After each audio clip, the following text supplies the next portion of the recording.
Olá, eu sou o Macorati e esta é a nossa videoaula semanal publicada toda segunda-feira no portal macorati.net. Nesta semana eu vou continuar tratando de microserviços. E nós vamos continuar com o projeto ASP.NET Core Web API, que foi iniciado na semana anterior, onde nós estamos criando uma API para acessar o MongoDB. Na semana anterior, nós criamos a entidade do nosso modelo de domínio, definimos o contexto da aplicação e nessa aula nós vamos implementar o repositório para produtos, vamos definir a string de conexão com o MongoDB e vamos registrar os serviços criados. Então nós vamos focar nessa aula na criação do repositório, criando a pasta repositórios, definindo a interface e product repository e a classe concreta product repository. O padrão repository, ele separa a lógica de acesso a dados e mapeia essa lógica para entidades na lógica de negócio. No padrão repositório, as entidades de domínio e a lógica de acesso a dados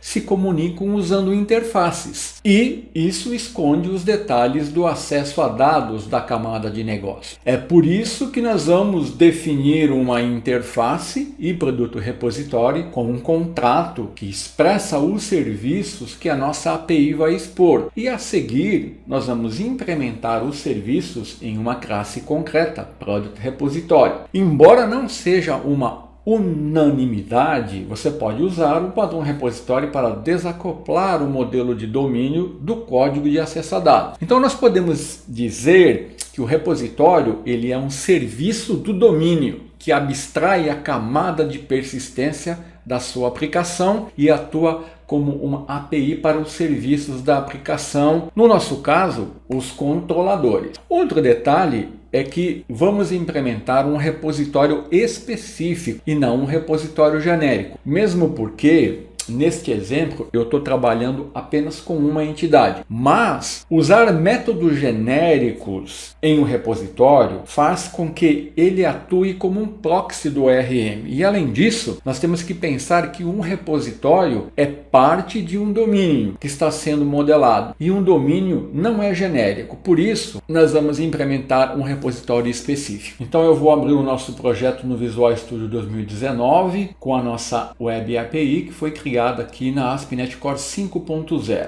Então aqui no nosso projeto agora eu vou definir uma pasta que eu vou chamar de repositórios. E nessa pasta eu vou criar a interface do nosso repositório. Então vou selecionar a opção Add New Item, Interface e vou chamar de eProduct Repository. O nome aqui está seguindo a nomenclatura sugerida pela Microsoft, onde as interfaces iniciam com a letra I. Então vou clicar em Add e ele vai criar aqui para mim uma interface. Ela tem que ser pública.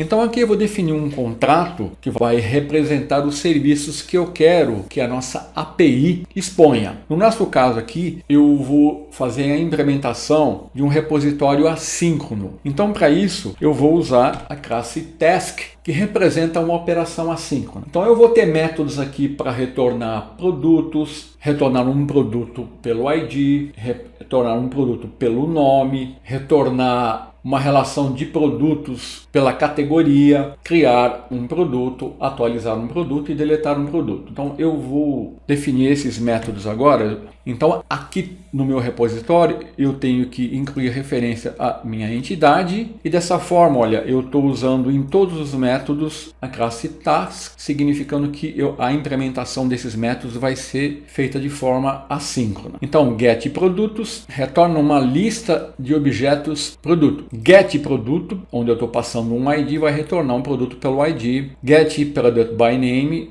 eu estou passando um nome, ele vai me retornar uma lista de produtos pelo nome, se houver mais de um. Get produto by category, eu passo o nome da categoria, ele me retorna uma lista de produtos. E aqui eu tenho os métodos para criar um produto, atualizar um produto, é o update product, create product, delete product. Aqui eu passo o ID. Observe que eu estou passando o ID como uma string, porque no MongoDB, a chave primária, ela definida no Mongo, é uma string de 24 caracteres. Então, essa é a nossa interface. Agora eu vou fazer a implementação dessa interface. Aqui na pasta repositórios eu vou criar uma classe concreta. Seleciono a opção Add Class, vou informar o nome Product Repository e aqui eu vou implementar a interface e product repositório.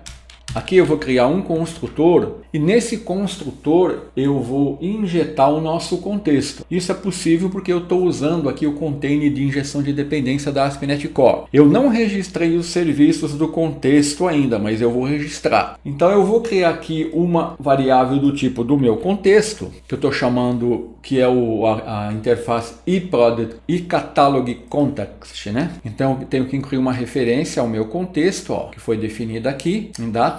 E a seguir eu vou injetar aqui essa instância da interface no meu contexto, que eu vou chamar de context. E a seguir eu vou atribuir a underline context o contexto injetado. Assim a injeção é feita aqui pelo container de injeção de dependência. Então dessa forma, no construtor do repositório, eu vou ter uma instância do contexto que vai me retornar a implementação dessa interface aqui. A seguir eu vou implementar os métodos da interface. Eu vou selecionar Implement Interface. E aqui ele já me criou a assinatura dos métodos, onde eu vou fazer a implementação. Note que ele já definiu aqui a assinatura dos métodos, falta a implementação. Aqui, em todos os métodos, eu tenho que definir aqui o modificador async, porque a implementação deles é assíncrona. Então aqui, ó, eu tenho que usar um async aqui, e como isso vai ter que ser feito em todos os métodos, eu já vou copiar e colar, já vou fazer isso em todos os métodos do meu repositório, que são métodos assíncronos. E agora eu vou fazer a implementação. Então eu sempre vou fazer assim, ó,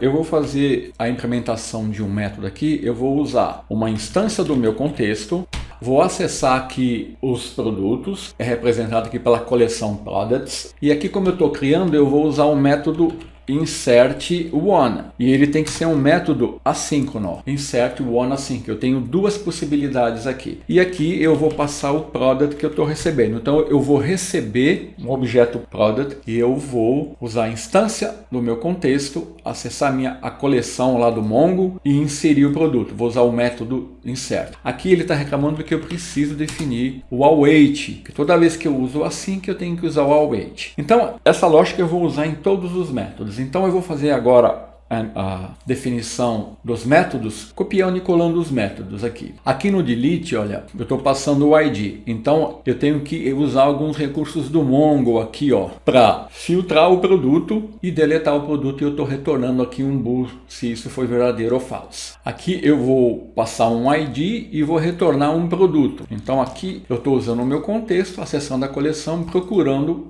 o produto pelo ID, eu procuro o primeiro que ele encontrar e vou retornar. Aqui eu estou retornando o produto pela categoria. Então aqui eu vou fazer o filtro pelo nome da categoria, vou localizar na coleção e vou retornar. Aqui eu vou retornar uma lista de produtos pelo nome. Então eu faço o filtro, acesso a coleção dos produtos, localizo aqueles produtos e retorno. A seguir eu vou retornar todos os produtos. Então acesso o meu contexto, a coleção, localizo todos os produtos e retorno. E aqui o método para atualizar um produto, eu uso a mesma lógica para deletar, né? Eu recebo o produto que eu quero atualizar, eu atualizo na coleção e eu retorno aqui se isso foi verdadeiro ou falso, se eu conseguir atualizar ou não. Então, ó, dessa forma, eu tenho aqui a implementação do meu repositório nessa classe concreta, onde eu defini a injeção do contexto no construtor da classe e implementei os métodos assíncronos, usando a instância do contexto e realizando as operações definidas na interface e product repositório. Com isso, eu já tenho aqui a minha lógica de acesso a dados. Então, eu vou usar a instância desse repositório para me acessar e fazer as operações lá no MongoDB. Então agora eu vou fechar aqui e vou retornar para o nosso projeto. Agora eu vou definir aqui no arquivo appsettings.json uma seção que eu vou criar, onde eu vou definir a string de conexão com o Mongo. Então eu vou criar aqui, ó, uma seção que eu vou chamar de Database Settings. Vou colocar dois pontos, vou abrir e fechar aqui as chaves e aqui dentro eu vou definir a string de conexão. Então aqui eu vou definir connection string e eu vou definir localmente como MongoDB localhost e a porta padrão do Mongo 27017. Além disso, eu preciso informar também o nome do banco de dados, chamar database name. Dois pontos, eu vou chamar de catalogDB. E a última informação que eu preciso é collection name, o nome da coleção que o Mongo usa. No meu caso, eu vou chamar de products. Então, com isso, eu defini uma seção aqui onde eu estou definindo a string de conexão. Essa seção chama Database Settings. E aqui eu estou definindo a connection string, o nome do banco de dados e o nome da coleção. Agora, para concluir, eu vou registrar o serviço que nós criamos. Ó, eu já tenho o serviço do contexto e o serviço do repositório. Então, assim, o container de injeção de dependência precisa saber desses serviços. Então, eu tenho que vir na classe Startup e aqui, ó, eu vou fazer a definição, o registro do serviço. Então, eu uso aqui uma instância de iService Collection que representa o meu container de injeção de dependência aqui da ASP.NET Core. Então, ó, eu dou Services. Aqui eu vou definir o tempo de vida, que vai ser AddScoped. E aqui eu vou registrar o serviço do nosso contexto, né? E Catalog Context. Eu coloco a interface, depois eu coloco a implementação, Catalog Context. E Catalog Context, Catalog Context. Então eu vou incluir as referências aqui, ó. E aí eu vou copiar e colar. E vou fazer a mesma coisa para o meu repositório. E Product Repository e Product Repository. Então aqui eu vou incluir a referência. Então agora, com isso, toda vez que eu precisar de uma instância do meu repositório, o container vai injetar aqui a sua implementação. A mesma coisa para o contexto. Dessa forma, eu já tenho condições de poder definir aqui na pasta controller a minha API. E eu vou fazer isso na semana que vem.